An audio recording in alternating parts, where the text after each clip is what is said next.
Hi guys, we're just going to give everybody another minute or so to get on and get situated.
All right, we're going to go ahead and get started. Thank you all for tuning in. We're going to cover some agent and property management safety today.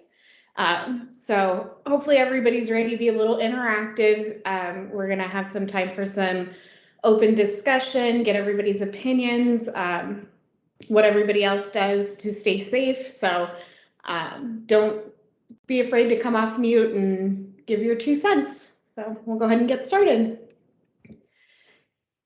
So here's kind of what we're going to cover today. We're going to start with a little bit of story time. We want to hear from you, what's happened in the past, any stories that you guys have to share, some learning experiences, anything that you guys do. And then we're going to dive into some tips for safety. We're going to break it down to property management and then our residential, commercial, sales, and leasing. And then we're going to offer up some of the tools that we have for safety. And then we have a little game for you guys and a chance to win some Morgan money if you're all paying attention. All right, so diving right in, who wants to start off our little story time? So let us know about a time your gut has told you something wasn't right. Did you listen to it? Did you not? What happened?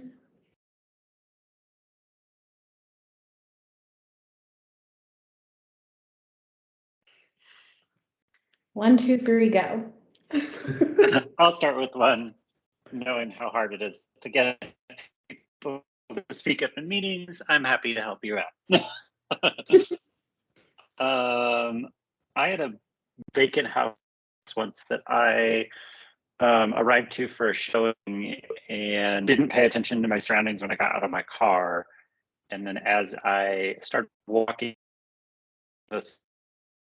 the house, I became aware that there had been kind of scoping me out, and essentially I had to run to the front door, scramble with the key. The guy started running behind me to I don't know what to do. Luckily, it was like a movie where it was like just as he was starting to get off the porch, the key turned, the door opened. I got in, I got it locked, and he was pounding and screaming at the door.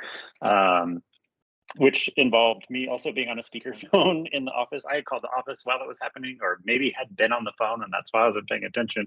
And the lady here put me on speakerphone, and the whole office heard me screaming and yelling obscenities. And they called the police, and luckily the police came very quickly and got him off the property. So it was a very dumb mistake on my part and a good learning lesson of what not to do. Yeah, definitely scary, but a good learning lesson to always pay attention to your surroundings the whole time you're at the property. What else? I'll share one about kind of going with your gut instincts and taking somebody with you if you're feeling uneasy about going to a property. So Kat and I had we had just brought on an owner and we needed to go do some inspections, and there was a particular property that we felt a little uncomfortable with, so we decided to go together. And the property ended up being kind of tucked back in a wooded area. And so, Kat and I pulled up, and vacant property, and we get up to the door and could get the keys figured out. So we're kind of walking around the property, and all of a sudden, Kat and I hear somebody running through the trees. And I don't think Kat and I have ran so fast to a car and got in and said, okay, next time we need to be a little bit more prepared, and maybe one of us stays at the car and the other one goes up to the house, gets it unlocked, and then we go in together. So I think it was just a good instinct of, taking somebody with you if you get a call about a showing, or you've never met someone, it's the first time meeting them, and your gut's telling you you're not feeling great about it. Go with that gut instinct, even if there's nothing when you get there to be concerned about. At least you took the caution of the safe side. I liked in that story how you made a safety plan to bring someone with, but while you were going through the steps, you were reevaluating and okay, maybe this person needs to stay in the car. So it shows that like, even when you're doing all the right steps, like you still need to be on high alert to be safe. I have a situation where I had a house, a listing down by Carter Lake, and it was not a little bit better looking than that house on the screen. But anyway, it was a low profile, a retired woman that was going into a retirement home, and her daughter was selling it. She lived there her whole life. But anyway, I went down and they asked me if I'd go down and take the cover off the air conditioner. Walked around the house, walked around it again. I called them. I said, I don't see an air conditioner. It evidently somebody stole the air conditioner. And I looked at the back door, and the window was broken out. And dumb me, I go in the house, because what they do is they go down and they strip the furnace and everything else of the metal and everything. But my wife was in the car, I have to confess. So, and she's about 5'2" and a Sicilian, so I felt totally safe. But I don't carry a gun, and for good reason. Probably never will, but that's a different story. But I don't think it would have made any difference. It's not like they're gonna confront you. But anyway, that I kind of like to think I'm pretty tough guy, and I tell you that was very humbling. When I got in there, the chills were going up and down my spine when I realized what kind of condition I could have gotten into if I had walked into that house and somebody was hiding in there. So anyway, very humbling experience. Yeah, something like that is definitely very sobering when in the moment you kind of have adrenaline and everything going with you, and then you kind of think about it a little bit later on and you're like, probably not what I should have done. And then you start thinking about, maybe in the future, what we're going to do is a little bit different than what I did in that moment. Well, I felt safe too. I grew up in that neighborhood. I was very familiar with it, and that can be deceiving too, because every neighborhood in Omaha has the potential, as we know, of being dangerous, and you can't be fooled by your past experiences. Yeah, absolutely. I have one for property managers, and just using your gut, and also the importance of documentation when neighbors are reporting things and people are giving you information. I had a larger complex, and I had this woman that would come in probably a couple times a week, and she would sit in my office and would cry. And she would complain about the foreign exchange students in the apartment next door to her that were had marijuana was coming through the vents into her apartment, and this was corrupting her child, and she was upset about it. So of course, we're documenting that. But then at the same time, I started getting reports of suspicious visitors that she was having. So of course, I was documenting, both accounts and complaints from both sides. And I just knew something was off a little bit when she would come in, and the way she would tell me the story about how this was corrupting her child and the marijuana that was coming through the vents. So a couple months into the situation, the SWAT team showed up and they were there to arrest. She was harboring Nico Jenkins. He was her boyfriend. And this was probably a couple years before the major issues with him. But it just, listening to your gut and making sure that you document is really important.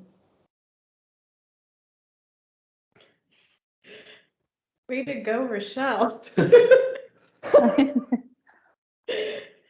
Never disappoint. You never disappoint. I feel like Rochelle could probably teach this whole class with the stories that she's had. Okay, I have a story I'll share. Can you hear me? Were you harboring Nico Jenkins too? I was. No, I was not.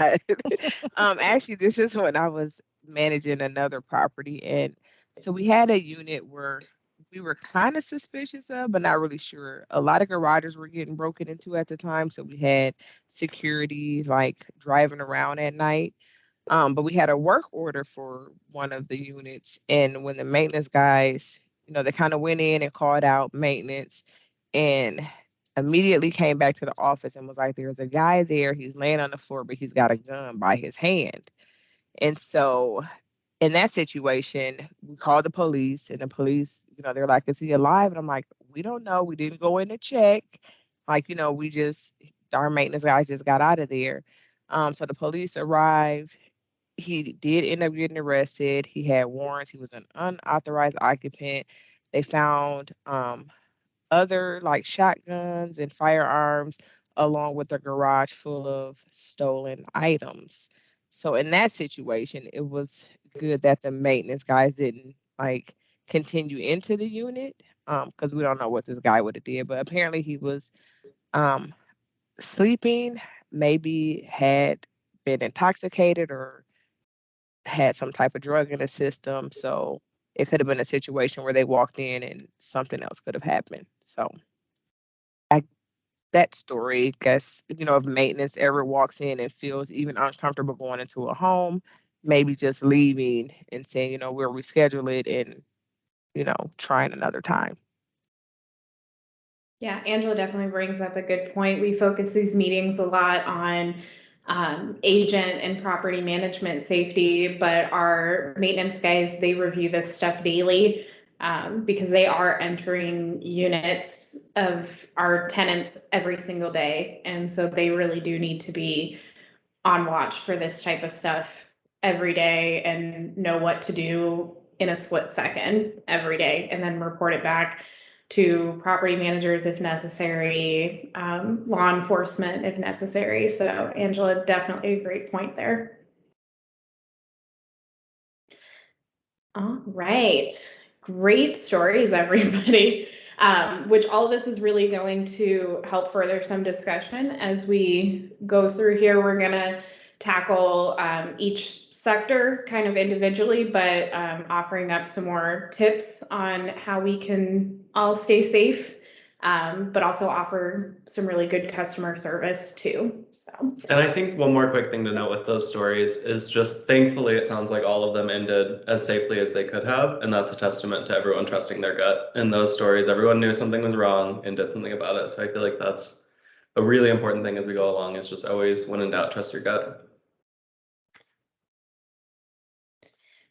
Yeah, so starting with property management has a pretty intuitive showing policy that we stick to, and this includes getting as much information from our prospects as possible before we schedule a showing, and that is the bare minimum of a photo ID, vehicle information, and then information on any other showing attendees that'll be attending that showing with the original prospect. And then also all open houses that are scheduled with PJMRE have 2 employees attending that open house. We do have our full showing policy saved in our property management SharePoint drive. Property management, we actually meet on this and repeat this throughout different property management meetings, but being here and the amount of showings that we do, and the amount of people that are involved in those showings within our office, we definitely have a strict policy regarding those showings, as far as what's required and how we have to handle those within the company itself. So that's basically how we handle that here. And again, with our maintenance staff, maintenance meets daily to not only discuss their day, but they also discuss safety from, you know, a physical safety standpoint, as far as like lifting and how to handle tools and all that type of stuff. But they also talk about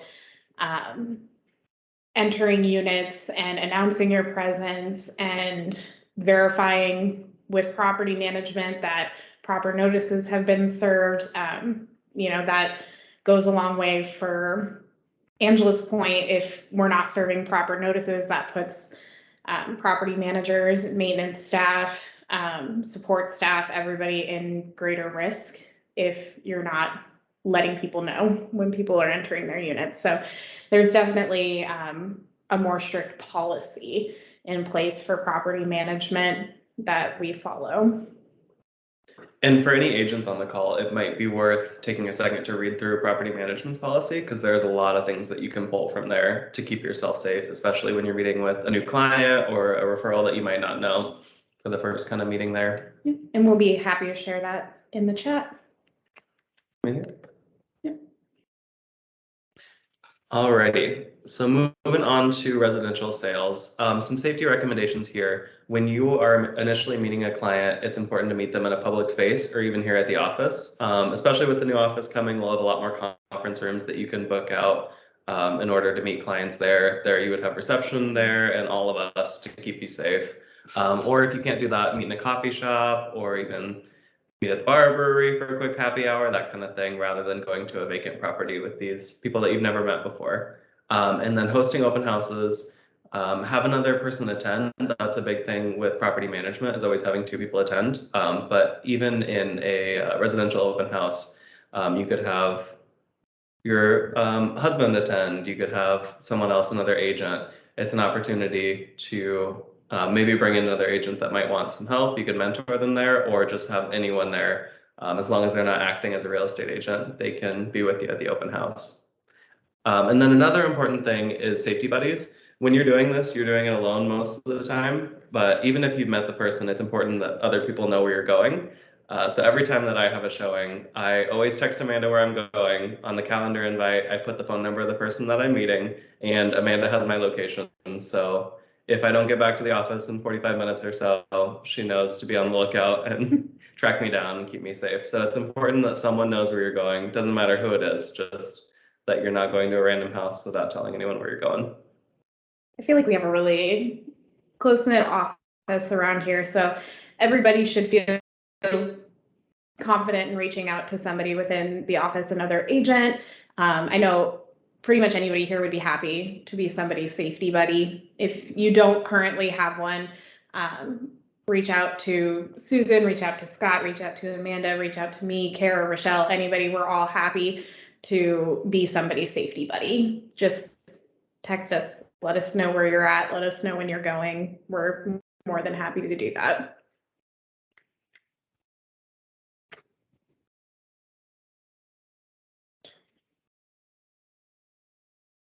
All right, our slide's moving slow.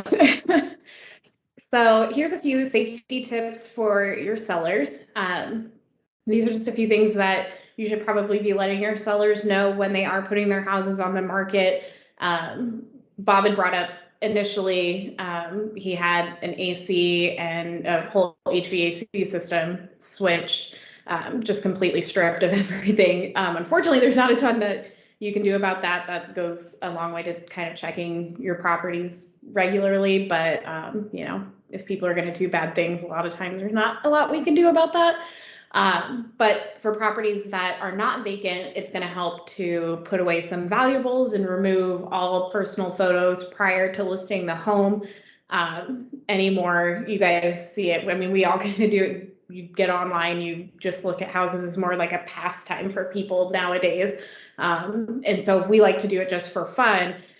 Obviously, people like to do it to find targets. So if somebody's on there and they have their big expensive items out there, obviously somebody out there looking to do harm to somebody, they just made themselves a target. So if you're looking to take photos for a property or doing showings at a property, it's going to be really good for those property owners to just put it away, remove it from the property, lock it up, do something just so it's not out there. We'll also instruct sellers that they should never show the homes themselves.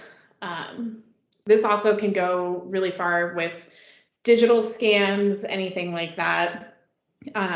People knocking on doors, just wanting to get into the home. There's also people that reach out digitally through the selling process. So just instructing your sellers that you should be involved every step of the way. And if you're not involved, they should be on alert for that. And then also removing pets during showings. You never know who's going to be in the house and how your pet's going to react. So it's best for the pet, but also best for everybody involved if you just remove them during the showings or make sure that they are very well secured. And then one more thing is, I know a lot of times sellers are going out of town. Lately, it's been that houses are selling in a weekend, and so they just take the weekend off for showings. If a property is vacant, it might be worth, once showings are done for the day, driving by, checking all the doors are locked, and that someone's not going to sneak back in the middle of the night. All right. So moving on to commercial sales and leasing, some safety recommendations here is to vet your prospective clients. So a lot of times you might have a listing or you might have a tenant who just calls you and they want to see the property tomorrow right away. And so you really need to make sure you're doing your research. A lot of times with these clients, you can find them on LinkedIn or see reviews for their company or do a little bit better information. Always try to meet them in a public place, but if you absolutely have to, do all your research. We're going to go through some tech tools and there'll be some options there for kind of some research on clients. And then always be on high alert. So a lot of the time commercial listings are vacant and there may only be someone in there every couple weeks to do showings or check up on it. So make sure you do kind of a look around the whole property and really take a look at the surroundings before entering, and then even while you're entering, if something looks wrong, just be sure to be really thorough with vacant properties. And then don't take the lead. Always let clients walk in front of you. This is definitely a thing for all departments, but especially in commercial where the property might be pretty large. Maybe not go into the basement and let your client just look around there and then have them come back up and tell you if they're interested. But yeah, just let them walk in front of you.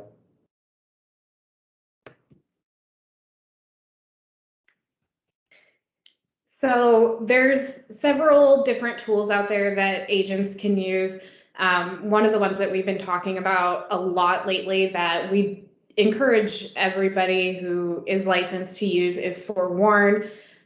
This allows you to search for background based off of a phone number. It's going to give you a little bit of history on who you're meeting and can really kind of help you gauge how you need to be meeting that person. Obviously, throughout this whole thing, we've said over and over again, first meetings should always be in a public place, no matter what. But you know, if you're looking up somebody and they've got tons of, like a huge violent past, perhaps we need to consider that meeting a little bit differently. But we also wanted to talk about a few other, there's some locators, some safety apps. I know HomeSnap has a showing safety timer that you can set. So that way it'll alert somebody if you don't check in. There's also other locator apps. I know everybody knows about Life 360, Be Safe. There's also an Agent Safe Walk that'll time your showings. There's just a ton of other apps out there. Most of them are paid subscriptions, so you would have to purchase those apps. But if you're out there and you're just kind of looking, or you are somebody who tends to do showings by themselves, please consider looking into these options. So that way you're not ever truly alone. There are also options through Police services, you can, essentially rent a cop. And I can put that information in the chat as well. But if you can hire an escort to escort you to showings and open houses as well. So we will include that. And Forewarn and HomeSnap are both provided through our Realtors Association. So those are things you'll have access to for free with accounts that you already have. And the other ones, I don't think they're terribly expensive. And there's a ton more out there. These are just the ones that we've had good reviews on. But if you try anything and you find anything you like, feel free to send it our way so we can pass that along as well. So now we're going to go through a few best practices. Some of these we've brought up numerous times already during this meeting, but I kind of want you guys to pipe up if you guys use these, if you've never used these. Let's kind of like keep this as some open discussion. Just let us know how you feel. So the first one is keep it light, show properties before dark. I know in property management, which is primarily where I'm at, this is definitely something we do. We don't allow our property managers and our support staff to do showings after dark. In the summertime, that's really easy because it's not getting dark until 9 o'clock or later. So there's not a lot of dark hours, but in the winter time, it really does limit us because towards the end of the day, around 5 o'clock, it's pretty dark outside. So especially for agents, like your time for showings is limited. So when we look at that from a customer service standpoint, what do you guys do? How do you guys kind of combat that when you have somebody who, say, gets off work at 5 o'clock and wants to do a showing?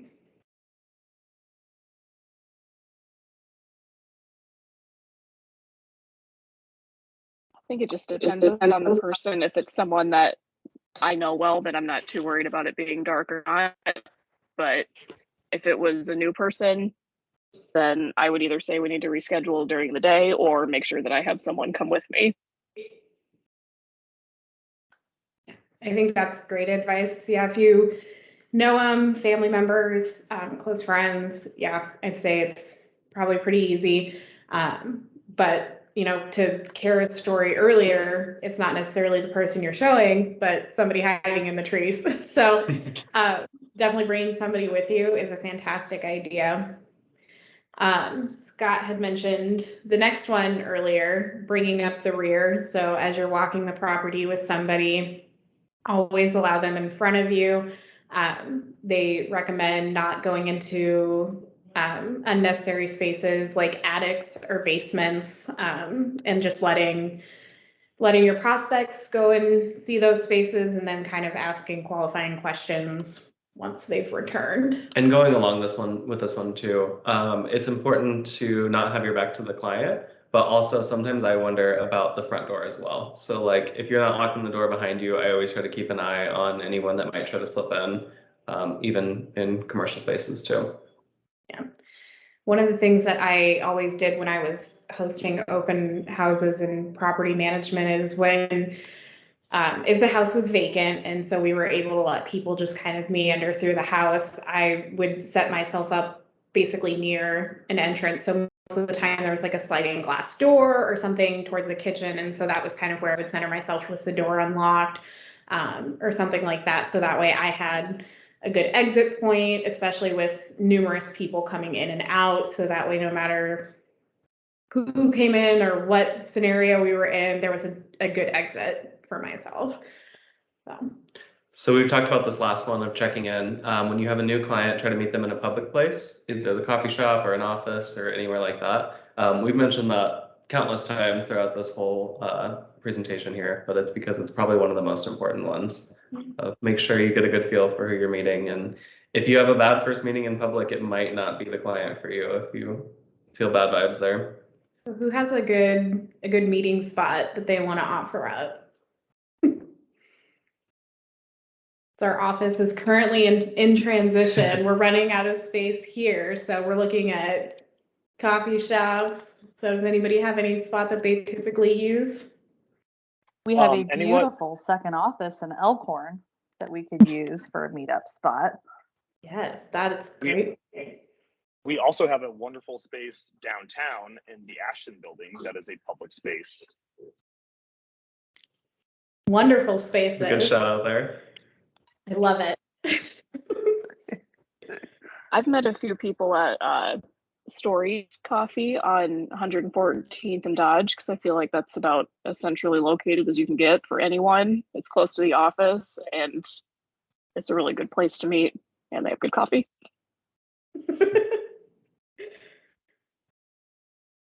Awesome. 114. That's so far out. Can I ask a question for the group on the last slide on bringing up the rear? So Yeah.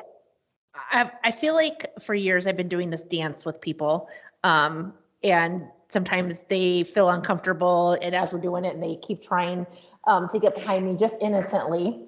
But the last couple of years, I've had people say to me, "Well, I don't know where I'm going. Like, I need you to show me and lead the way." So just looking for situations that other people have had and how you've addressed this as you're doing the showing and trying to stay behind them.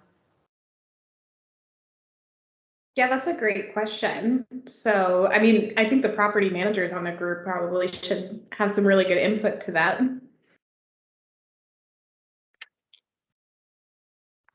I always So tell people to walk through and let me know if they have any questions.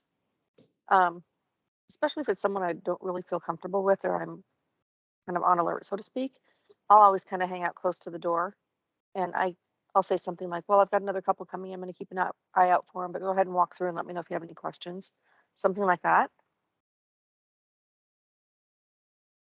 Yeah.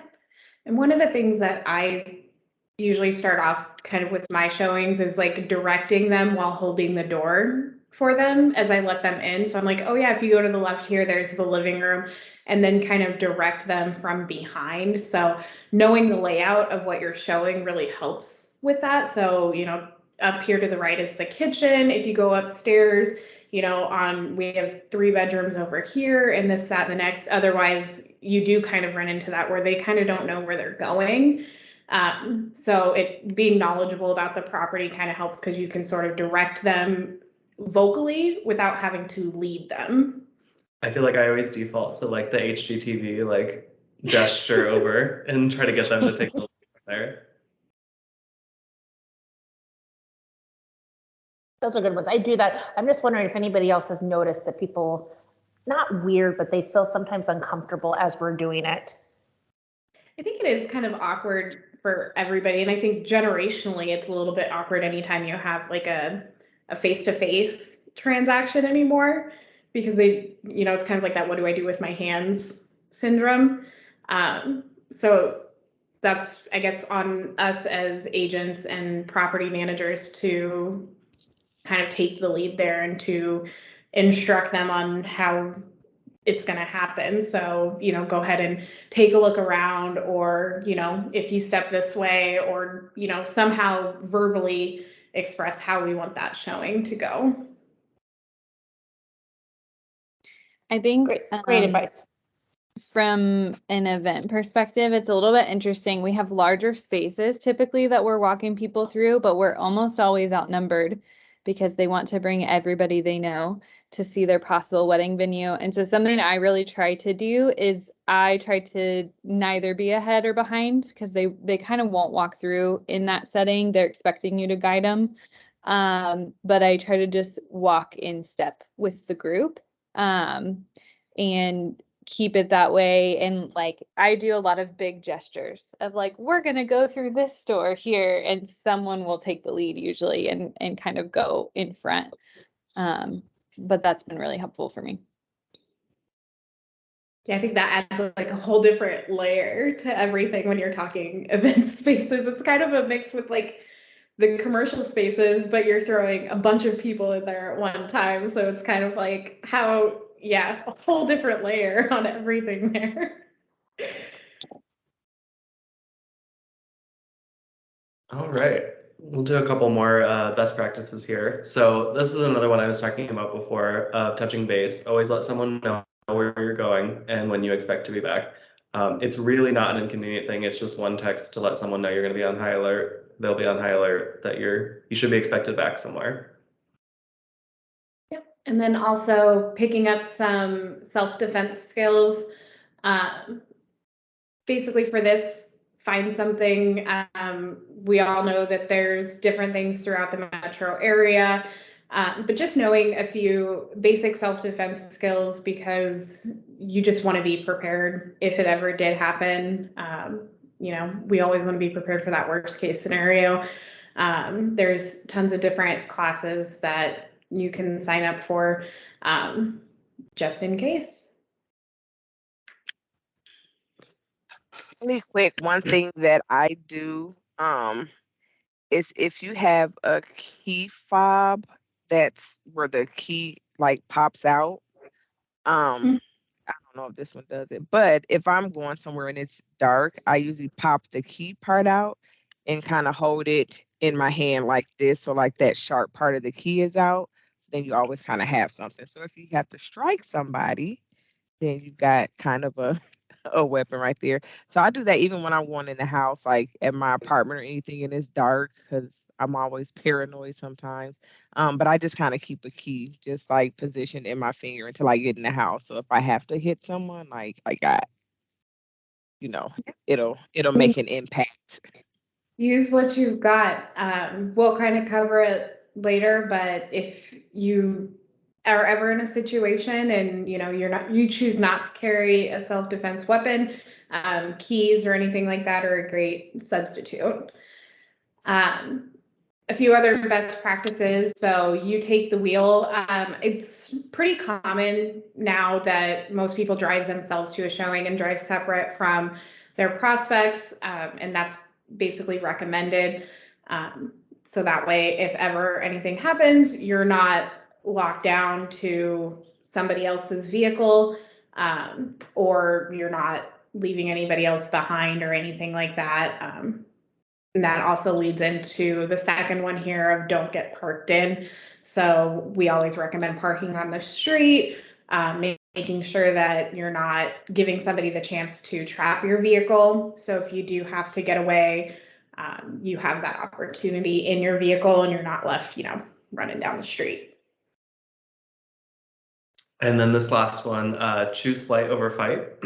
So basically saying that, yes, it's nice to have protections and those kind of things in place, but when in doubt, it's easier just to kind of get yourself out of the situation than stay and fight, because you never know what someone else will have prepared with self-defense classes and that kind of thing. So if you can get out of the situation, try to get out.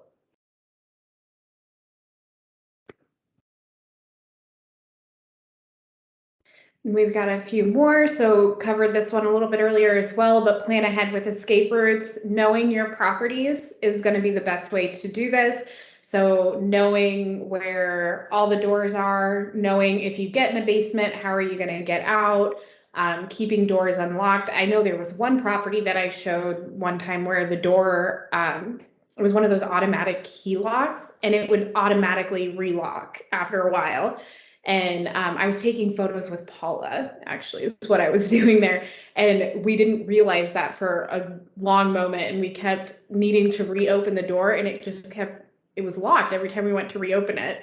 And so it was kind of one of those things that I like committed to memory. So then anytime somebody had to show that property, I let them know, hey, that door relocks. So you want to make sure you keep it open. So that way you don't have to remember if ever you need to get out that you have to unlock that door every time.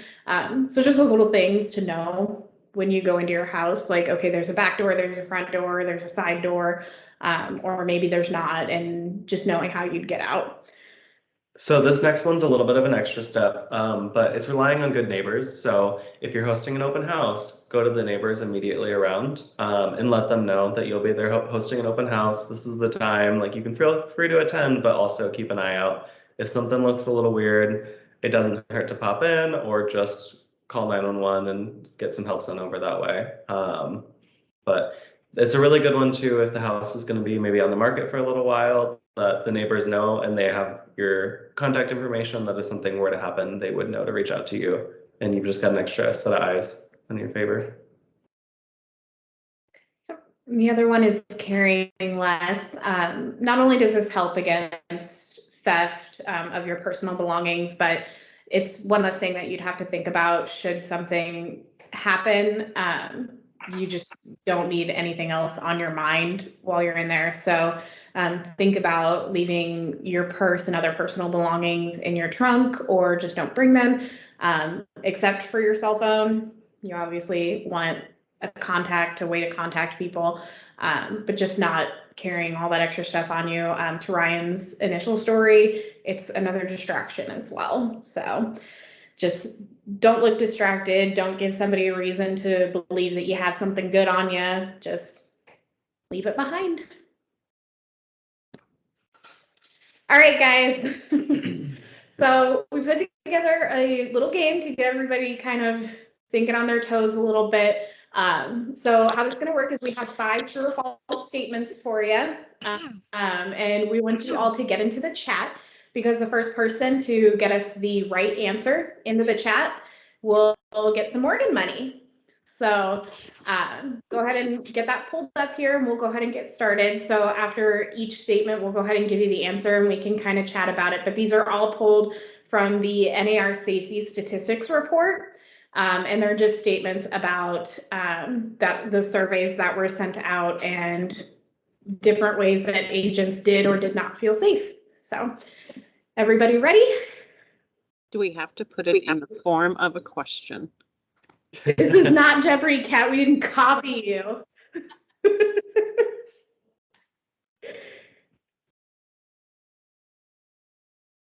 All right. Good question though, Kat. Just true or false? You have to spell it right. All right. 31% of realtors reported feeling most unsafe while driving clients in their cars. All right, let's go ahead. That is actually false. 31% of realtors reported feeling most unsafe during showings, and another 31% during open houses. So it was actually only 4% on that report reported feeling unsafe during in their vehicles. So a little bit less on that. So I believe it was Miss Shayla. Miss Shayla got that one. I'll make a note.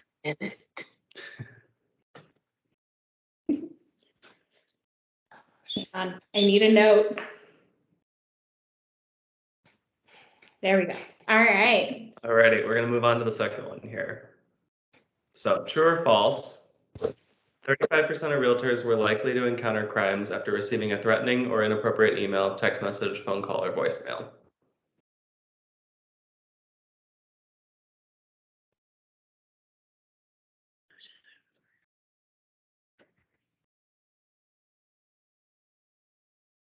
Okay. All right, that one was true. So 17% of crimes reported during open houses, with the remaining spread among meeting clients for the first time, driving them in their car during private showings, and 55% of crimes were reported as other. All right, give me 1 second. I believe that one went to Miss Ann Kinder.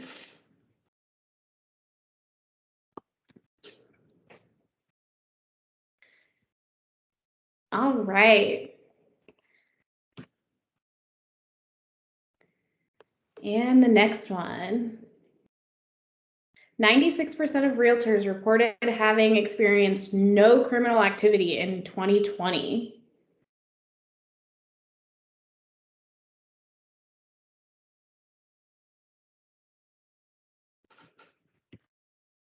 All right.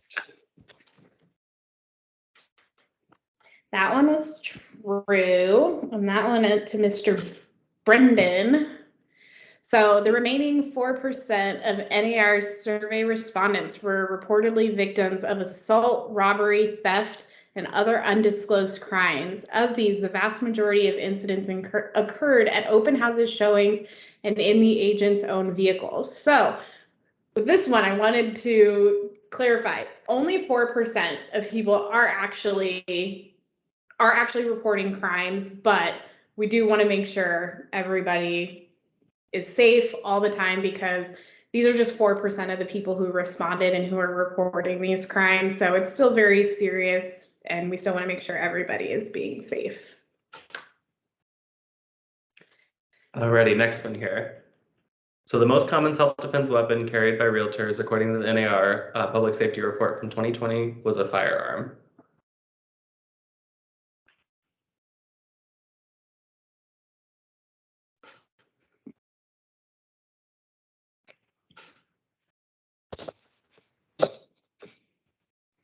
And you guys are good. Brendan gets it again now. So that one was false. The most common self-defense weapon was pepper spray. So, but 49% of members do choose to carry some form of self-defense weapon. So, and funny enough, firearm was actually second. Alrighty, I think this is the last one. Are we ready?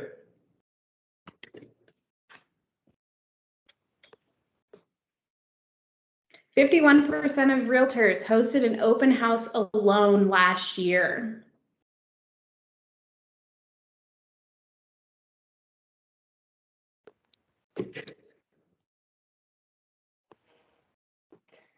All right. So despite everything in this meeting, Natalie was right. That's true. It'll pop up here. Our slides are slow again.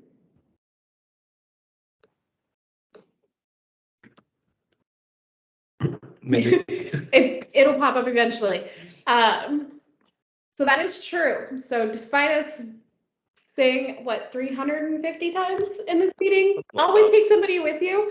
So with a little bit of common sense and some planning, you can hold safer open houses and showings in 2022 and hopefully beyond that. Just always think about it. Be very cautious. You never know, especially at an open house, who's going to show up. And you online are advertising that you're going to be there from this time to this time with an open house. So sometimes they're really busy, sometimes no one comes in. So that could make you a pretty big target. Yep. Thank you, everybody, for showing up, for participating. We really appreciate it. So we'll open this up for comments, questions. Was anybody surprised by those statistics?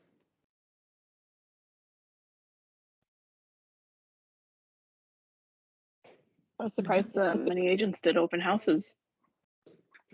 Didn't think there was that many going on. Erica. And then otherwise, does anyone else have any safety tips that they go to that we didn't cover here? Anything that they use to make them feel safer in situations?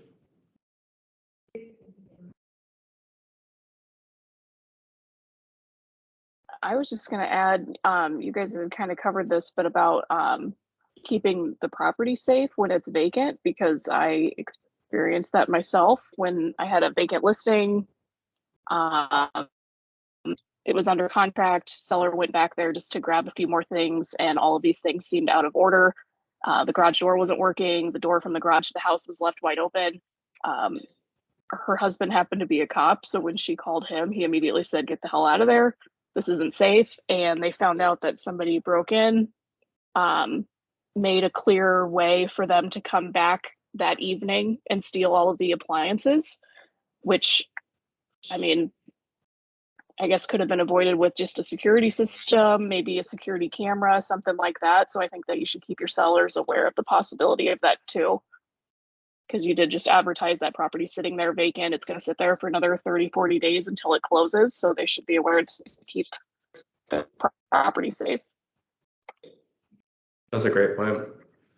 Yeah, absolutely. Good job, Erica.